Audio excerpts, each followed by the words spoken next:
so much, probably too much than they should. Than they should be hiding. Well, we wish Mr. President all the best. I mean, Nigeria will be the better for it if things work out for him. So, I mean, we need him to get back and hit the ground running, like you said. But I want to go to Calabar now, and it was very tragic news in Calabar at a viewing center where we heard that over 30 people died watching a Europa League game in the viewing center, and a cable fell on the viewing center and people were electrocuted. Now, I mean, of course, our condolences to all the families affected and all of that, but we want to talk about avoidability of things like this, you know, from maybe maintenance of these poles and these wires to the fact that these buildings exist in places where they shouldn't, you know. How do we start? Because I mean, you've seen viewing centers. Even I have been to viewing centers. We know what these things look like. We know where they're located sometimes. And not even just viewing centers. Sometimes it's a mama put. It could be anything. You know, a vulcanizer's shop. You know, people just place things anywhere. And it's almost as if relocating them means you're trying to take away food from their mouth, like we say in Nigeria. How do we start to walk around these things to make people understand that life is more important? The first question, who do we blame? I think we should blame Louis van Gaal, because if he qualified Man U for Champions League, Man U would be playing on the Thursday. You know, that's on a lighter mood. Seriously, our maintenance culture in this country is terrible. We all know that, and it's clear we need to improve on it. There was an incident in late 2014 or early 2015 around I think around Surulere, and a similar pole was at risk of collapsing as well. And residents gathered and tried to contact PHCN, and nothing happened. So we are reactive in a way of securing lives and property. We are not proactive, and that's something that needs to change. Yeah, it has to change. So is this government? Is this the people? Like, I mean, obviously the people in government cannot see everything. A pole is a public facility, and there's a local government that should know that structures shouldn't be around. Yes, that should know that So there's government at the grassroots. In that locality, there's a councillor.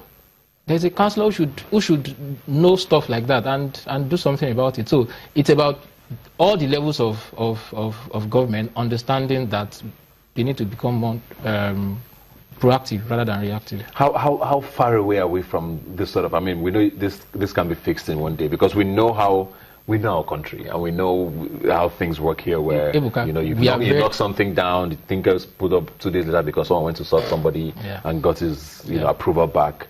How far away are we from people actually understanding that life is actually that important, especially with situations like this that shouldn't be a problem? We are far by a big margin. I mean, you have a country where, I mean, I hope we get to talk about SDFM. I mean, that happened. We are in a country where funds meant for IDPs are even been mismanaged. So and these are people who have been to IDP camps and know what is happening in these camps and should empathize with them. So people are struggling with their lives right in your very eyes, and some people still have the temerity to embezzle funds. So what then happens when you see a pole and there's no clear-cut human being who is endangered? I mean, people are in danger, but you can't even pinpoint the person who is likely to lose his life if it collapses. So, I mean, place those two scenarios side by side, and you can understand that we are really far from getting to a point where public office holders are genuinely responsible to the people. We are really far from that level. Okay, on the final note now, let's go up north and talk Boko Haram. I mean, we've been talking about Boko Haram for almost a decade now. They've been around for quite a while now. And 9 soldiers were killed in Maiduguri this week. And I think a lot of people sort of think terrorism is not that big a deal anymore in the Northeast because the attacks are not as frequent as they used to be. But it's still a reality. I mean, these are 9 soldiers with family members who have lost whoever it is, breadwinner, husband, brother, whatever it is.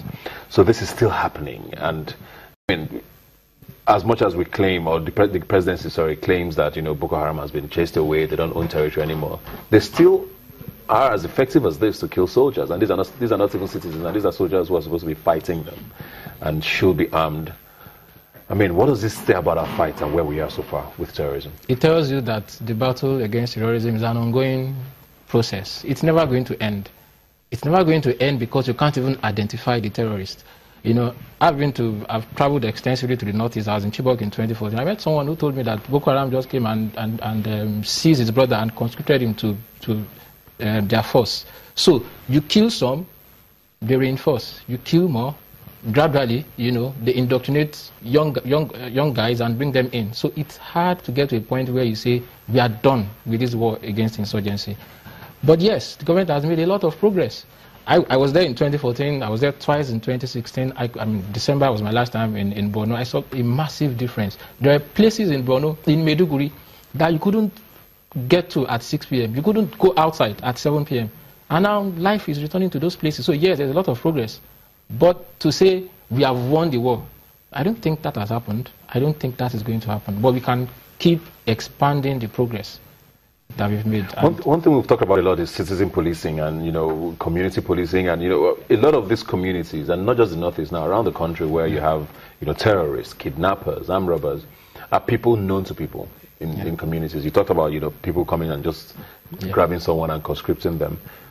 These are young men who somebody knows. Why is it such a difficult thing for a lot of us to, speak up and say, okay, I know so and so is a member of this, and because most people have said that will probably be one of the biggest ways to actually end Boko Haram as a problem, because these are young men who were living in these towns and these cities and suddenly just disappeared, and we know where they are and who they are. So it's difficult for people to speak up because do they need incentives? Must there be an incentive? What other incentive do you need other than the protection of lives? Exactly. But we are in a country where too many of us are only interested in what happens to us. I'm protected. I'm not endangered, so I don't need to talk. Until we get to a point where we see that we are in a vicious circle. Corruption here can cost me my life some way. I mean, someone embezzles money that should go to repair of roads. I could drive on that road and then have an accident and die. There's an insurgent around me, and I'm not exposing that person. That person could go to another state and hack down my relative. Until we get to a point where we understand that we are in a vicious circle. The man who feels safe today, can't boast of safety tomorrow. Until we get that ideology, we won't make the kind of progress we deserve. Okay, well, very smart words to end there. Thank you very much, Sayo, for being here today. Thank you, Buka, for having me. We'll take a quick break now, and we'll be right back. Please stay with us. Just won't work.